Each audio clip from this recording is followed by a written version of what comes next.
The role of confidence in the economy. Welcome back to EconomicStory-Channel. Let's kick off today with some questions. Do you think economics is a rational game where every decision is meticulously calculated? Or do human emotions, confidence, and belief largely determine market success? History shows that excessive emotion creates bubbles, but pure rationality doesn't guarantee improvement either. So, how should we view this issue? In the economy, how crucial is the role of confidence? Let's explore this in today's episode. Finance is like theater. Both require the audience to suspend disbelief. When we buy stocks or deposit money in a bank, we immerse ourselves in the illusion that pieces of paper, drops of ink, or lines of code can be exchanged for a bushel of wheat, a plot of land, or a week's work.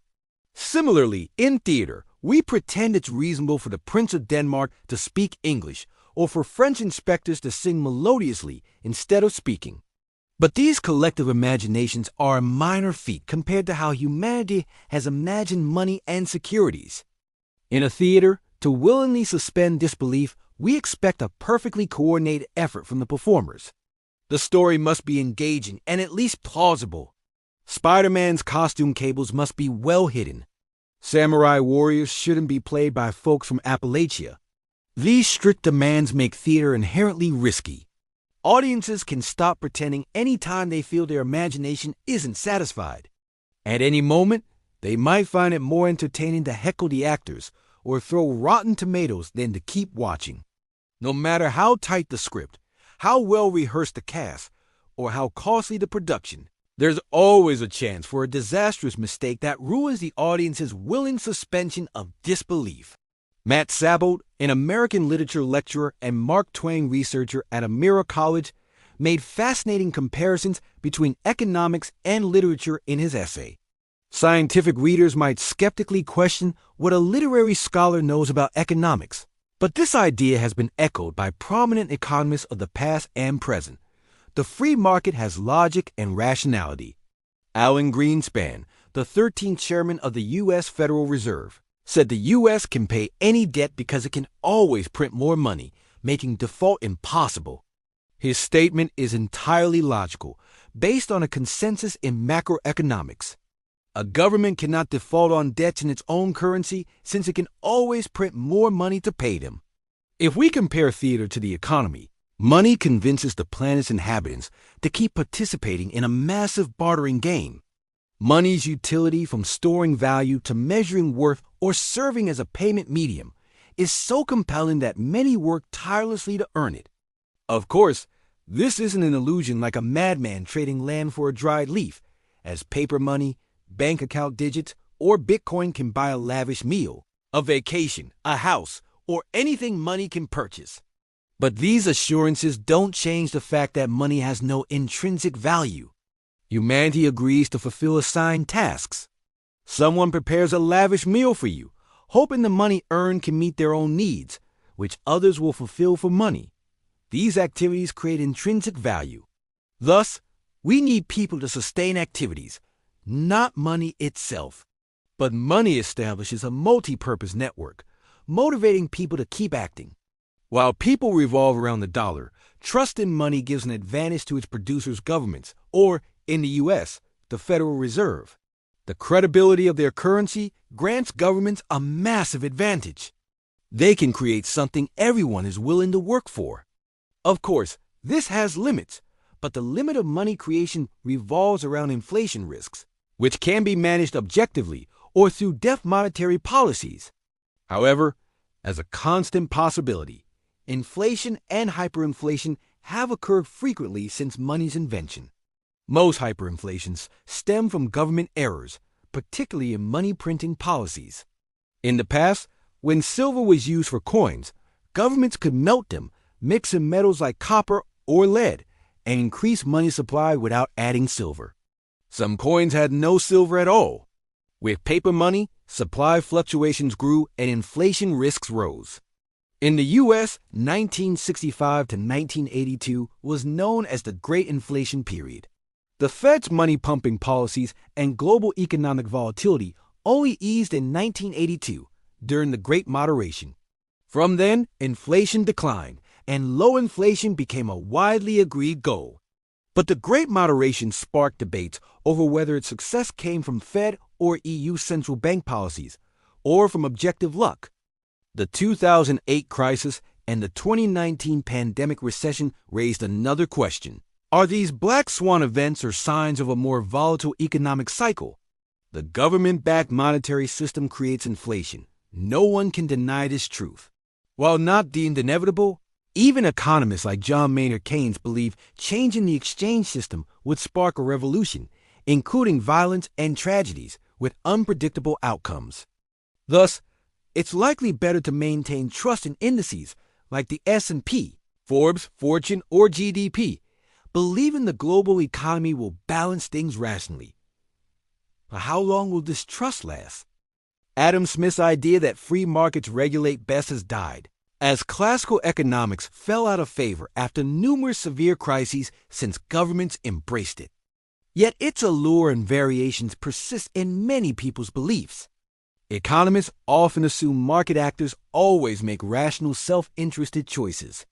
Thus, factors like confidence are often overlooked. Economic models based on rational actors making optimal choices are favored for their calculability, creating the illusion that human and market behavior can be reliably predicted and managed. For example, in a game where 5 players pick the smallest number chosen, if all are rational, they pick 0. But if we accept that players choose emotionally, no specific answer emerges.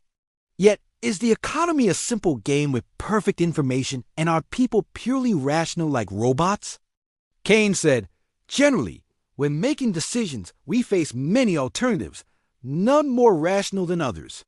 Instead, he believed choices stem from habits, instincts, preferences, desires, or will.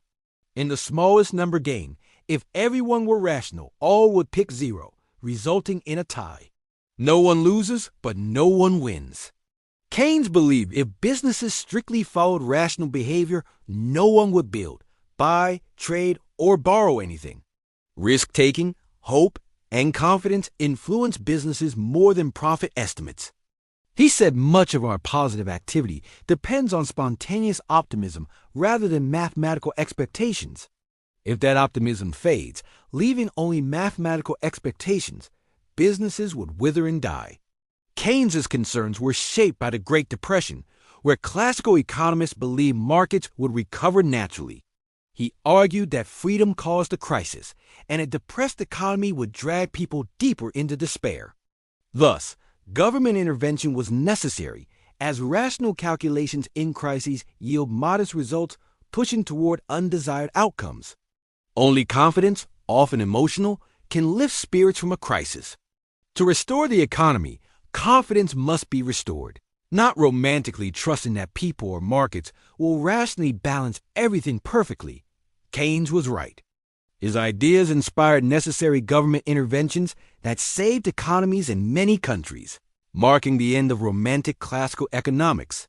However, due to the economy's unpredictable nature and the limits of economic theories, Keynesianism lost credibility in the 1970s during the oil crisis and stagflation. Ultimately, government intervention doesn't guarantee crisis prevention and may complicate matters. Still, modern macroeconomics balances market freedom with limited government oversight. Claims that free markets or government intervention are inherently better are inaccurate. All we know is that economics is complex, and crises unwanted and seemingly preventable by every economic theory occur unexpectedly. Keynesianism regained attention during the 2008 crisis, and Keynes's idea of restoring confidence to recover economies was pursued by modern economists, restoring confidence. Since stock markets emerged, people had to think more seriously about confidence's economic impact and the subsequent crises. This market allows confidence to permeate more than any other. People bet on corn prices before it's grown, on empty offices no one rents, or pour billions into companies designing imaginary machines.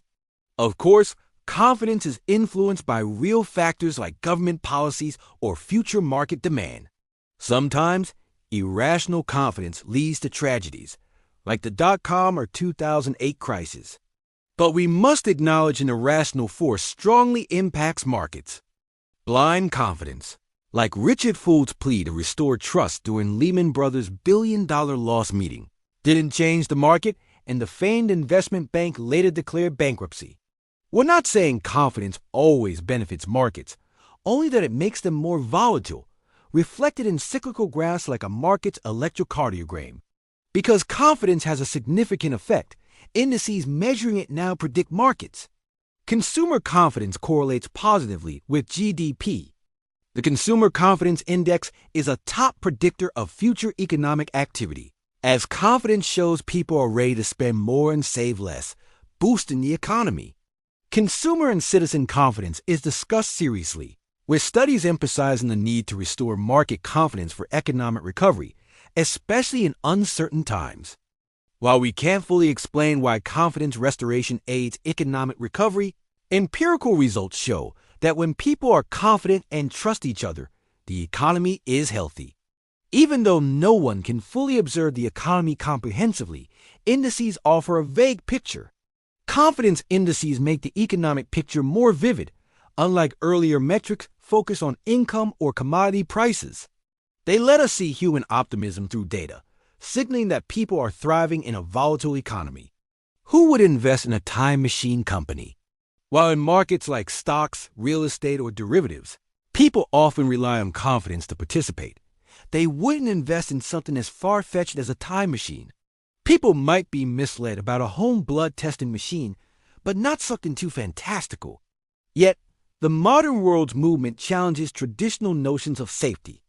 The success of companies like Microsoft, Apple, Facebook, Google, Tesla, Netflix, and Uber once warned as bubbles turned them into billion-dollar empires. The dot-com crash fear deterred many from investing in Silicon Valley years ago. But Silicon Valley's success now inspires new venture capitalists and markets like cryptocurrency. We can't say who was rational or not, but investors are more experiential than they imagine. If Manhattan's media giants grew in correlation with Forbes rankings, suggesting finance and media interdependence, social media's rise also drives cryptocurrency market growth. It seems human confidence is manipulated to fuel market growth. While public confidence can revive economies, misplaced confidence risks massive bubbles. Financial bubbles are irrational products, yet they occur so frequently, we can't say if people are foolish or if modern economies make bubbles easy to form. Media spreads fictional narratives to more people, and widespread belief makes them seem real. But when fiction strays too far from reality, an investor's awakening can crash markets.